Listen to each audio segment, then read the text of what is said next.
بسم الله الرحمن الرحيم. فمن أظلم ممن كذب على الله وكذب بالصدق إذ جاءه أليس في جهنم مثوى للكافرين والذي جاء بالصدق وصدق به أولئك هم المتقون لهم ما يشاءون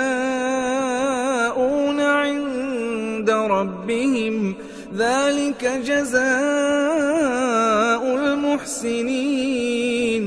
ليكفر الله عنهم أسوأ الذي عملوا ويجزيهم أجرهم بأحسن الذي كانوا يعملون أليس الله بكاف عبده ويخوفونك بالذين من دونه ومن يضلل الله فما له من هاد ومن يهد الله فما له من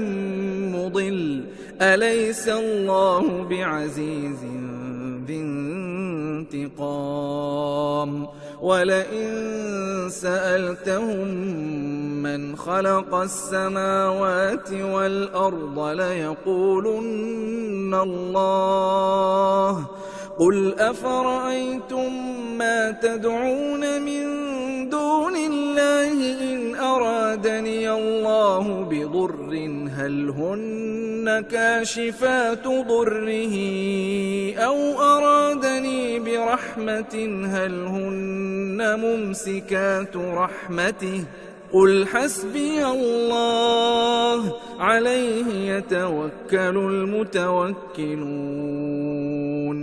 قل يا قوم اعملوا على مكانتكم إني عامل فسوف تعلمون من يأتيه عذاب يخزيه ويحل عليه عذاب مقيم إنا أنزلنا عليك الكتاب للناس بالحق فمن اهتدى فلنفسه ومن ضل فإنما يضل عليها وما أنت عليهم بوكيل الله يتوفى الأنفس حين موتها والتي لم تمت في منامها فيمسك التي قضى عليها الموت ويرسل الأخرى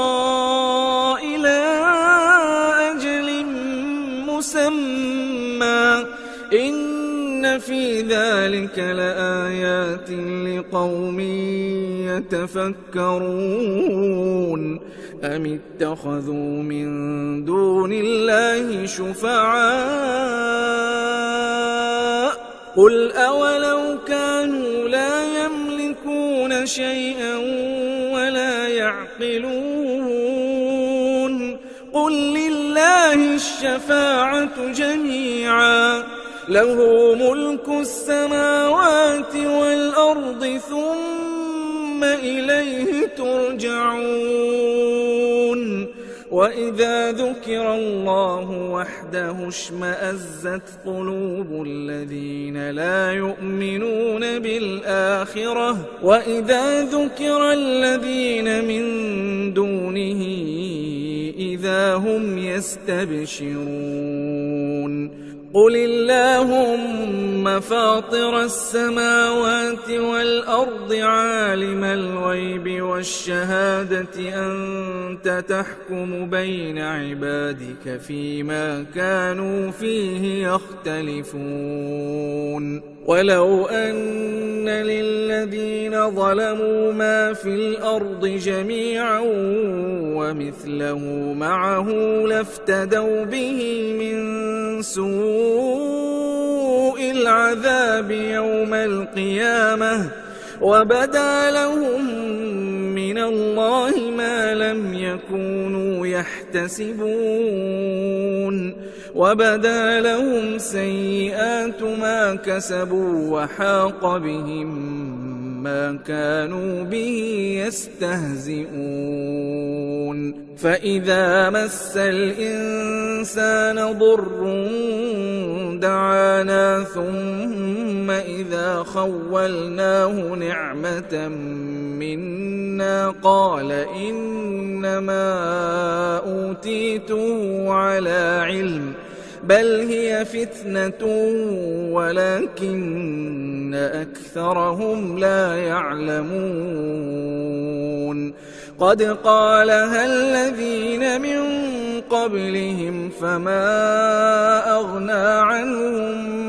ما كانوا يكسبون فأصابهم سيئات ما كسبوا والذين ظلموا من هؤلاء سيصيبهم سيئات ما كسبوا وما هم بمعجزين أولم يعلموا أن الله يبسط الرزق لمن يشاء ويقدر إن في ذلك لآيات لقوم يؤمنون قل يا عبادي الذين أسرفوا على أنفسهم لا تقنطوا من رحمة الله إن الله يغفر الذنوب جميعا إنه هو الغفور الرحيم وأنيبوا إلى ربكم وأسلموا له من قبل أن يأتيكم العذاب ثم لا تنصرون واتبعوا أحسن ما أنزل إليكم من ربكم من قبل أن يأتيكم العذاب بغتة وأنتم لا تشعرون أن تقول نفس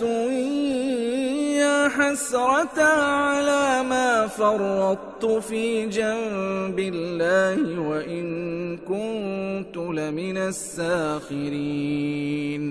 أو تقول لو أن الله هداني لكنت من المتقين أو تقول حين ترى العذاب لو أن لي كرة فأكون من المحسنين بلى قد جاءتك آياتي فكذبت بها واستكبرت وكنت من الكافرين ويوم القيامة ترى الذين كذبوا على الله وجوههم مسودة أليس في جهنم مثوى للمتكبرين وينجي الله الذين اتقوا بمفازتهم لا يمسهم السوء ولا هم يحزنون الله خالق كل شيء وهو على كل شيء وكيل له مقاليد السماوات والأرض والذين كفروا بآيات الله أولئك هم الخاسرون قل أفغير الله تأمروني أعبد أيها الجاهلون ولقد أوحي إليك وإلى الذين من قبلك لئن أشركت ليحبطن عملك ولتكونن من الخاسرين بل الله فاعبد وكن من الشاكرين وما قدروا الله حق قدره والأرض جميعا قبضته يوم القيامة والسماوات مطويات بيمينه سبحانه وتعالى عما يشركون ونفخ في الصور فصعق من في السماوات ومن في الأرض إلا من شاء الله ثم نفخ فيه أخرى فإذا هم قيام ينظرون وأشرقت الأرض بنور ربها ووضع الكتاب وجيء بالنبيين والشهداء وقضي بينهم بالحق وهم لا يظلمون ووفيت كل نفس ما عملت وهو أعلم بما يفعلون وسيق الذين كفروا إلى جهنم زمرا حتى إذا جاءوها فتحت أبوابها وقال لهم خزنتها ألم يأتكم رسل منكم يتلون عليكم آيات ربكم وينذرونكم لقاء يومكم هذا قالوا بلى ولكن حقت كلمة العذاب على الكافرين قيل ادخلوا أبواب جهنم خالدين فيها فبئس مثوى المتكبرين وسيق الذين اتقوا ربهم إلى الجنة زمرا حتى إذا جاءوها وفتحت أبوابها وقال لهم خزنتها سلام عليكم طبتم فادخلوها خالدين وقالوا الحمد لله الذي صدقنا وعده وأورثنا الأرض نتبوأ من الجنة حيث نشاء فنعم أجر العاملين وترى الملائكة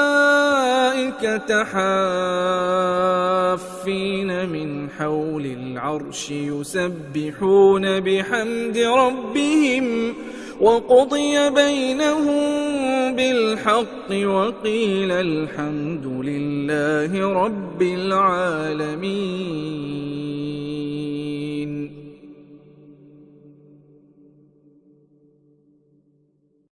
بسم الله الرحمن الرحيم. حميم تنزيل الكتاب من الله العزيز العليم غافر الذنب وقابل التوب شديد العقاب ذي الطول لا إله إلا هو إليه المصير. ما يجادل في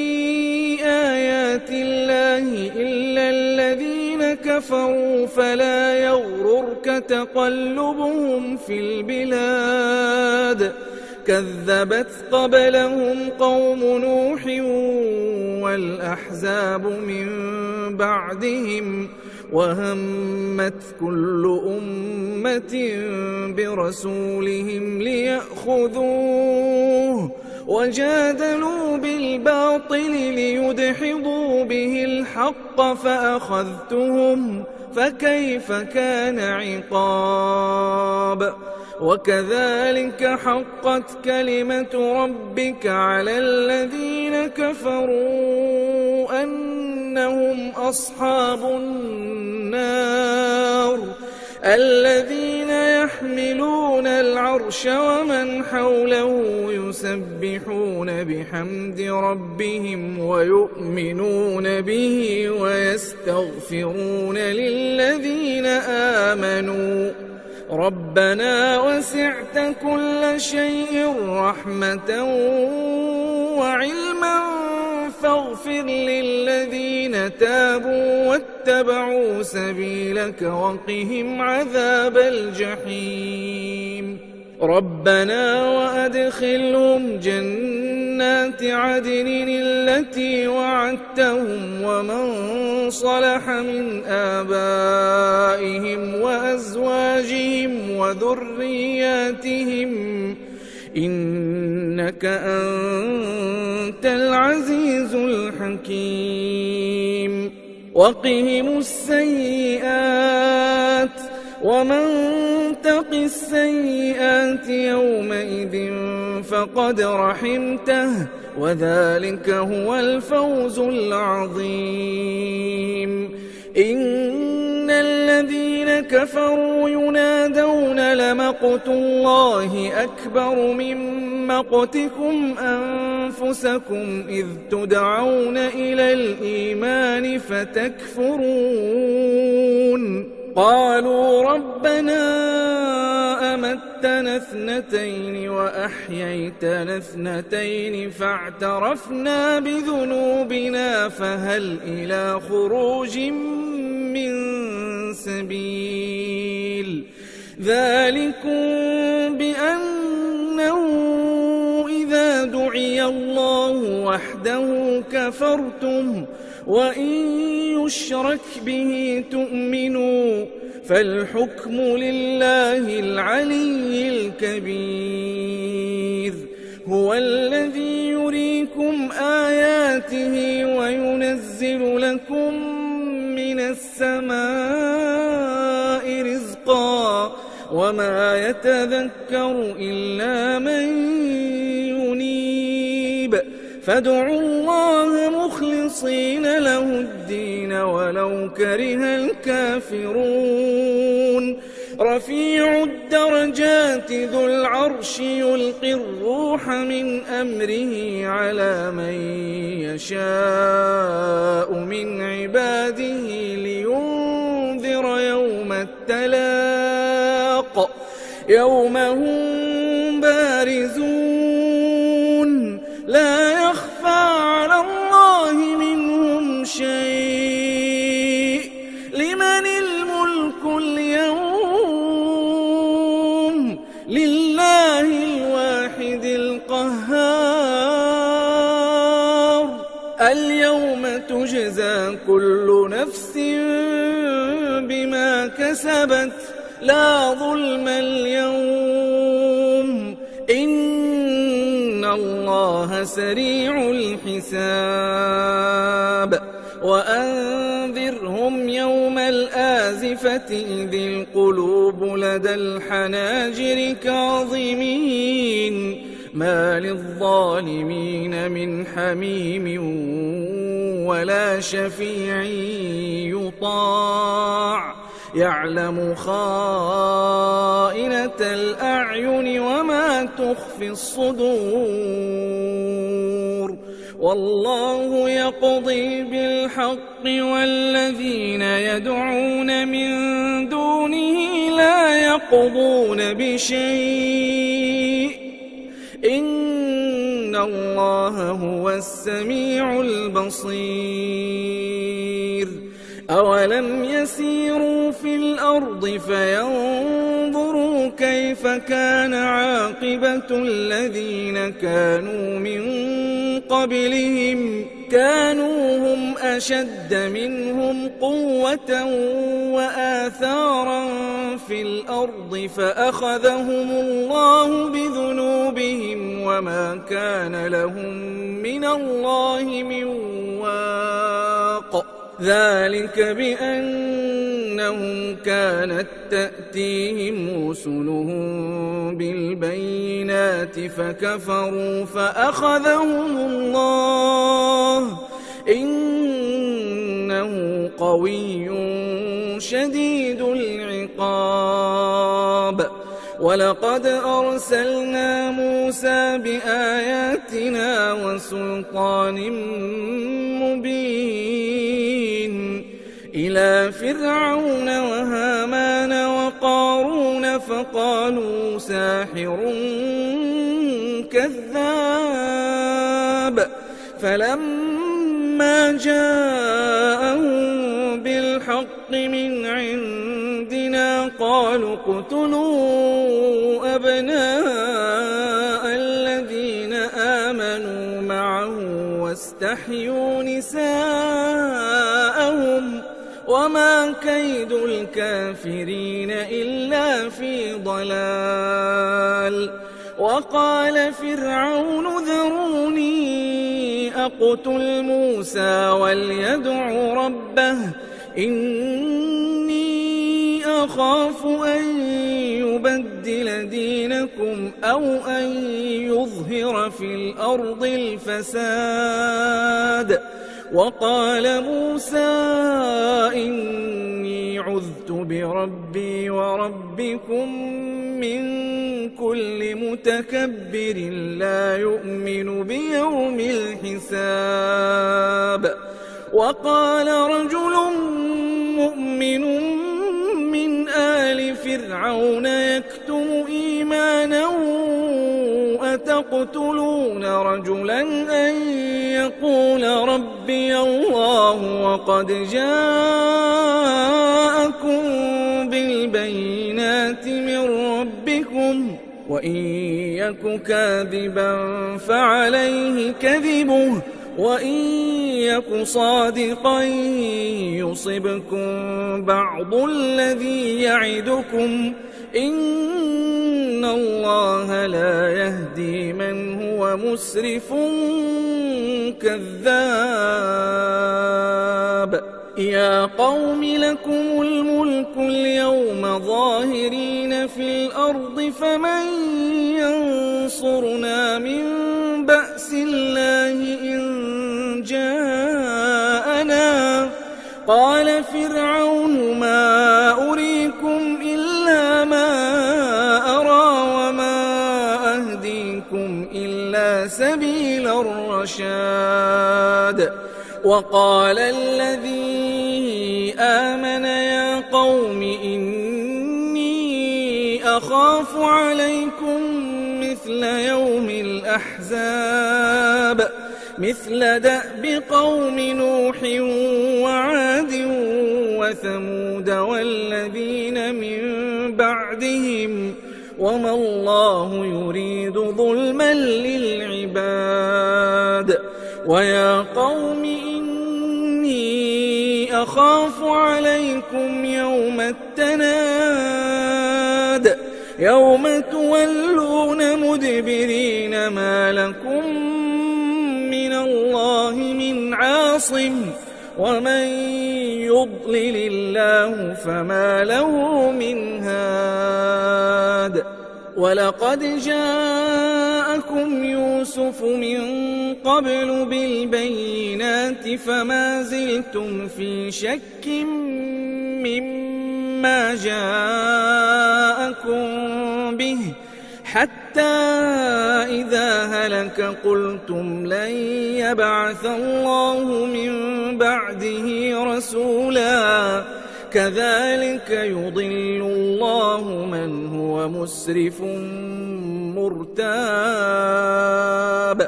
الذين يجادلون في آيات الله بغير سلطان أتاهم كبر مقتا عند الله وعند الذين آمنوا كذلك يطبع الله على كل قلب متكبر جبار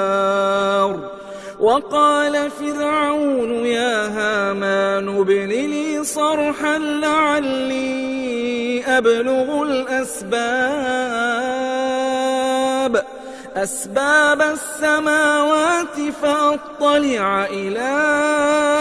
إله موسى وإني لأظنه كاذبا وكذلك زين لفرعون سوء عمله وصد عن السبيل وما كيد فرعون إلا في تباب وقال الذي آمن يا قوم اتبعون أهدكم سبيل الرشاد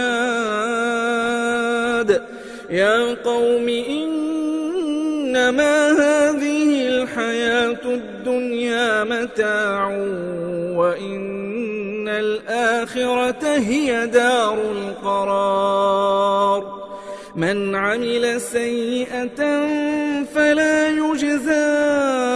إلا مثلها ومن عمل صالحا من ذكر أو أنثى وهو مؤمن فأولئك يدخلون الجنة يرزقون فيها بغير حساب ويا قوم ما لي أدعوكم إلى النجاة وتدعونني إلى النار تدعونني لأكفر بالله وأشرك به ما ليس لي به علم وأنا أدعوكم إلى العزيز الغفار لا جرم أن ما تدعونني إليه ليس له دعوة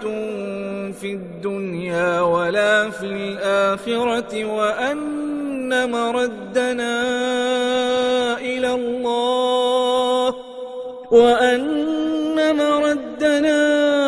إلى الله وأن المسرفين هم أصحاب النار فستذكرون ما أقول لكم وأفوض أمري إلى الله إن الله بصير بالعباد فوقاه الله سيئات ما مكروا وحاق بآل فرعون سوء العذاب النار يعرضون عليها غدوا وعشيا ويوم تقوم الساعة أدخلوا آل فرعون أشد العذاب وإذ يتحاجون في النار فيقول الضعفاء للذين استكبروا إنا كنا لكم تبعا فيقول الضعفاء للذين استكبروا إنا كنا لكم تبعا فهل أنتم مغنون عنا نصيبا من النار قال الذين استكبروا إنا كل فيها إن الله قد حكم بين العباد وقال الذين في النار لخزنة جهنم ادعوا ربكم يخفف عنا يوما من العذاب قالوا أولم تك تأتيكم رسلكم بالبينات قالوا بلى قالوا فادعوا وما دعاء الكافرين إلا في ضلال إنا لننصر رسلنا والذين آمنوا في الحياة الدنيا ويوم يقوم الأشهاد يوم لا ينفع الظالمين معذرتهم ولهم اللعنة ولهم سوء الدار ولقد آتينا موسى الهدى وأورثنا بني إسرائيل الكتاب هدى وذكرى لأولي الألباب فاصبر إن وعد الله حق واستغفر لذنبك وسبح بحمد ربك بالعشي والإبكار إن الذين يجادلون في آيات الله بغير سلطان أتاهم إن في صدورهم إلا كبر ما هم ببالغيه فاستعذ بالله إنه هو السميع البصير لخلق السماوات والأرض أكبر من خلق الناس ولكن أكثر الناس لا يعلمون وما يستوي الأعمى والبصير والذين آمنوا وعملوا الصالحات ولا المسيء قليلا ما تتذكرون إن الساعة لآتية لا ريب فيها ولكن أكثر الناس لا يؤمنون وقال ربكم ادعوني أستجب لكم إن الذين يستكبرون عن عبادتي سيدخلون جهنم داخرين الله الذي جعل لكم الليل لتسكنوا فيه والنهار مبصرا إن الله لذو فضل على الناس ولكن أكثر الناس لا يشكرون ذلكم الله ربكم خالق كل شيء لا إله إلا هو فأنى تؤفكون كذلك يؤفك الذين كانوا بآيات الله يجحدون الله الذي جعل لكم الأرض قرارا والسماء بناء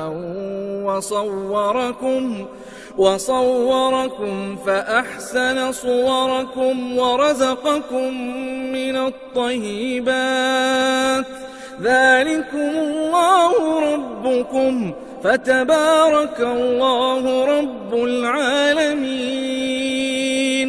هو الحي لا إله إلا هو فادعوه مخلصين له الدين الحمد لله رب العالمين قل إني نهيت أن أعبد الذين تدعون من دون الله لما جاءني البينات من ربي وأمرت أن أسلم لرب العالمين هو الذي خلقكم من تراب ثم من نطفة ثم من علقة ثم يخرجكم طفلا ثم لتبلغوا أشدكم ثم لتكونوا شيوخا ومنكم من يتوفى من قبل ولتبلغوا أجلا مسمى ولعلكم تعقلون هو الذي يحيي ويميت فإذا قضى أمرا فإنما يقول له كن فيكون ألم تر إلى الذين يجادلون في آيات الله أنى يصرفون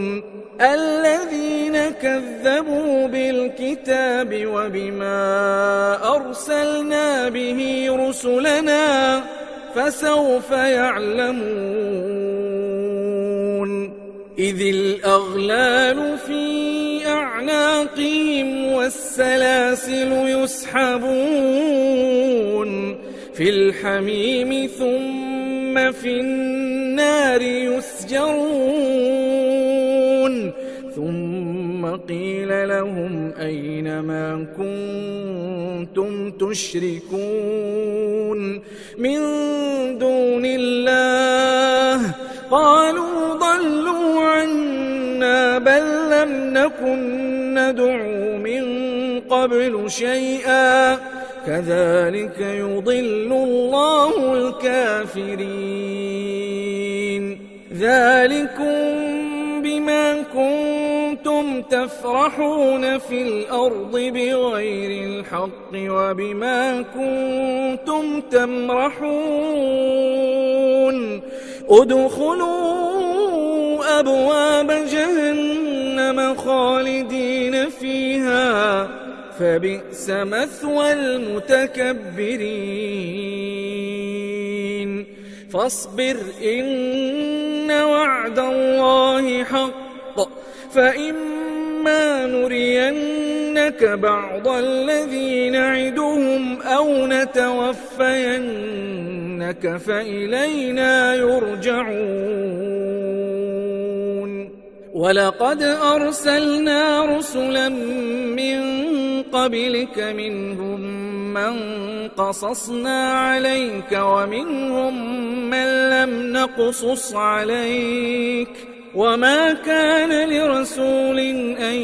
يأتي بآية إلا بإذن الله فإذا جاء أمر الله قضي بالحق وخسر هنالك المبطلون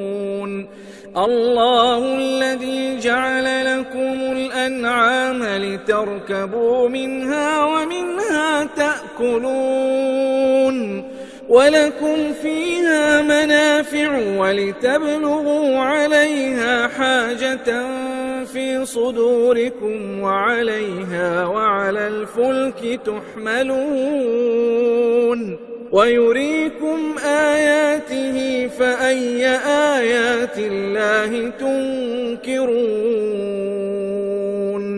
أفلم يسيروا في الأرض فينظروا كيف كان عاقبة الذين من قبلهم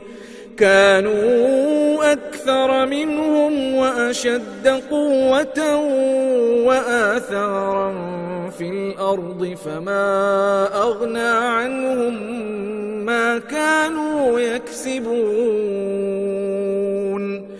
فلما جاءتهم رسلهم بالبينات فرحوا بما عندهم من العلم وحاق بهم ما كانوا به يستهزئون فلما رأوا بأسنا قالوا آمنا بالله وحده وكفرنا بما كنا به مشركين فلم يك ينفعهم إيمانهم لما رأوا بأسنا سنة الله التي قد خلت في عباده وخسر هنالك الكافرون.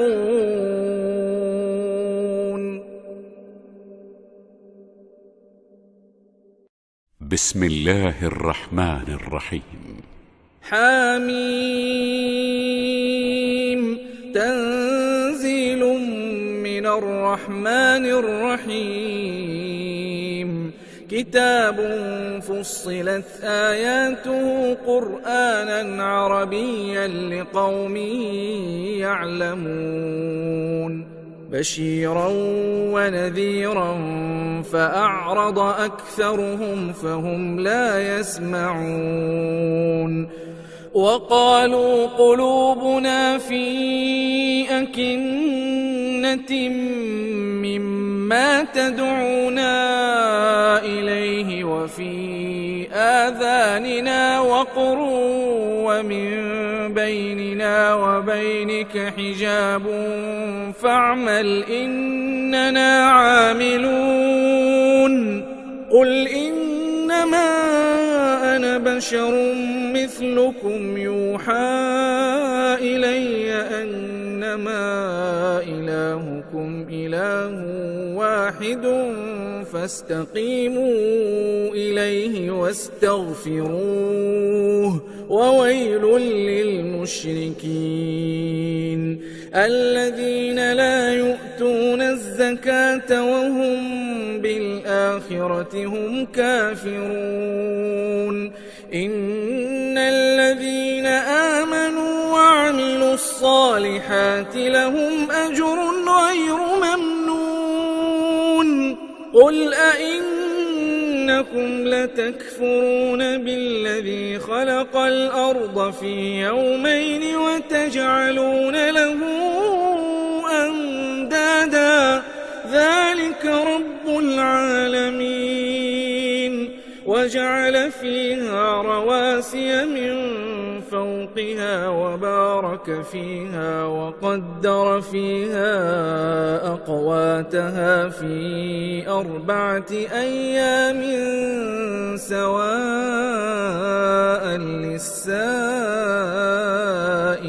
للسائلين ثم استوى إلى السماء وهي دخان فقال لها وللأرض ائتيا طوعا أو كرها قالتا أتينا طائعين فقضاهن 7 سماوات في يومين وأوحى في كل سماء أمرها وزينا السماء الدنيا بمصابيح وحفظا ذلك تقدير العزيز العليم فإن أعرضوا فقل أنذرتكم صاعقة مثل صاعقة عاد وثمود إذ جاءتهم الرسل من بين أيديهم ومن خلفهم ألا تعبدوا إلا الله قالوا لو شاء ربنا لأنزل ملائكة فإنا بما أرسلتم به كافرون فأما عاد فاستكبروا في الأرض بغير الحق وقالوا من أشد منا قوة أولم يروا أن الله الذي خلقهم هو أشد منهم قوة وكانوا بآياتنا يجحدون فأرسلنا عليهم ريحا صرصرا في أيام نحسات لنذيقهم عذاب الخزي في الحياة الدنيا ولعذاب الآخرة أخزى وهم لا ينصرون. وأما ثمود فهديناهم فاستحبوا العمى على الهدى فأخذتهم صاعقة العذاب الهون بما كانوا يكسبون. ونجينا الذين آمنوا وكانوا يتقون. ويوم يحشر أعداء الله إلى النار فهم يوزعون حتى إذا ما جاءوها شهد عليهم سمعهم وأبصارهم وجلودهم بما كانوا يعملون. وقالوا لجلودهم لم شهدتم علينا قالوا أنطقنا الله الذي أنطق كل شيء وهو خلقكم أول مرة وإليه ترجعون. وما كنتم تستترون أن يشهد عليكم سمعكم ولا أبصاركم ولا جلودكم ولكن ظننتم أن الله لا يعلم كثيرا مما تعملون. وذلكم ظنكم الذي ظننتم بربكم أرداكم فأصبحتم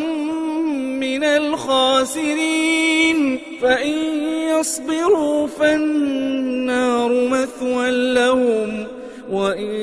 يستعتبوا فما هم من المعتبين. وقيضنا لهم قرناء فزينوا لهم ما بين أيديهم وما خلفهم وحق عليهم القول في قد خلت من قبلهم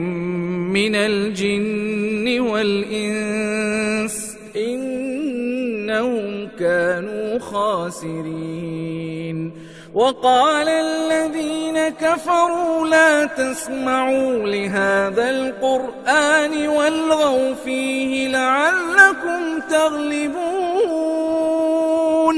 فلنذيقن الذين كفروا عذابا شديدا ولنجزينهم أسوأ الذي كانوا يعملون. ذلك جزاء أعداء الله النار لهم فيها دار الخلد جزاء بما كانوا بآياتنا يجحدون. وقال الذين كفروا ربنا أرنا الذين أضلانا من الجن والإنس نجعلهما تحت أقدامنا ليكونا من الأسفلين. إن الذين قالوا ربنا الله ثم استقاموا تتنزل عليهم الملائكة ألا تخافوا ولا تحزنوا وأبشروا بالجنة التي كنتم توعدون. نحن أولياؤكم في الحياة الدنيا وفي الآخرة ولكم فيها ما تشتهي أنفسكم ولكم فيها ما تدعون. نزلا من غفور رحيم. ومن أحسن قولا ممن من دعا إلى الله وعمل صالحا وقال إنني من المسلمين. ولا تستوي الحسنة ولا السيئة، ادفع بالتي هي أحسن فإذا الذي بينك وبينه عداوة كأنه ولي حميم. وما يلقاها إلا الذين صبروا وما يلقاها إلا ذو حظ عظيم. وإما ينزغنك من الشيطان نزغ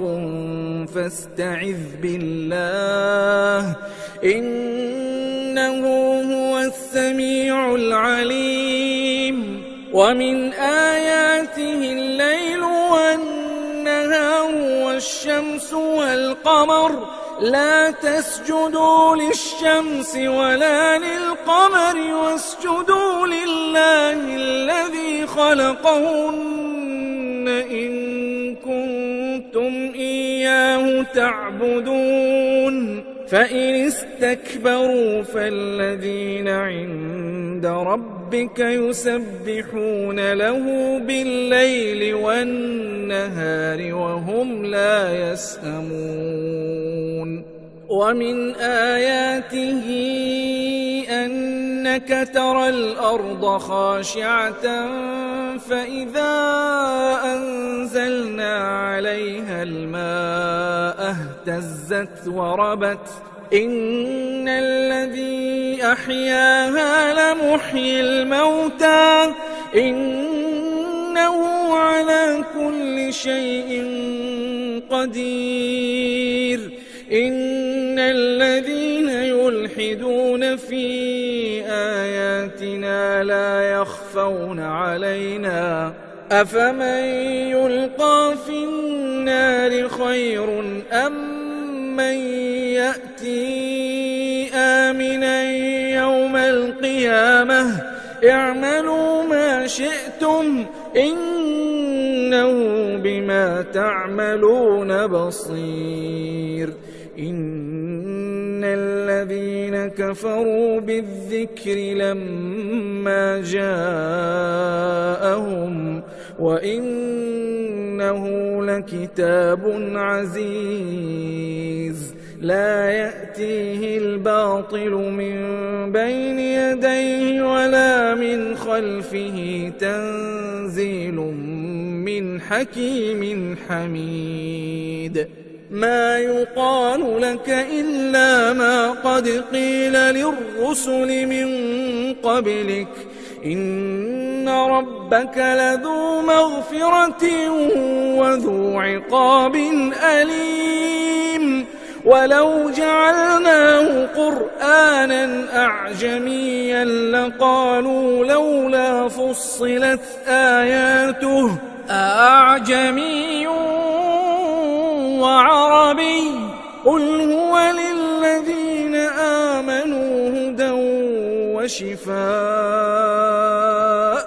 والذين لا يؤمنون في آذانهم وقر وهو عليهم عمى أولئك ينادون من مكان بعيد. ولقد آتينا موسى الكتاب فاختلف فيه ولولا كلمة سبقت من ربك لقضي بينهم وإنهم لفي شك منه مريب. من عمل صالحا فلنفسه ومن أساء فعليها وما ربك بظلام للعبيد.